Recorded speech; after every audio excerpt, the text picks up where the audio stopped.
Hello guys, what's up? So in this video I'm going to show you how you can fix the Instagram camera crashing error. So let's go to Instagram camera. Okay, now choose a filter. Okay, as soon as I choose a filter, it's get crashed. Okay, we'll try again. Okay, let's swipe and it's still crashing. So what you have to do, long press on Instagram, go to app info, tab on storage and clear cache.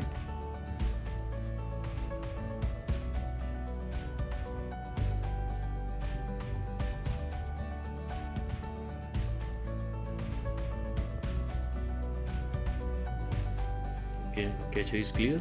Now let's go back. Okay, now open Instagram. Now let's open camera again.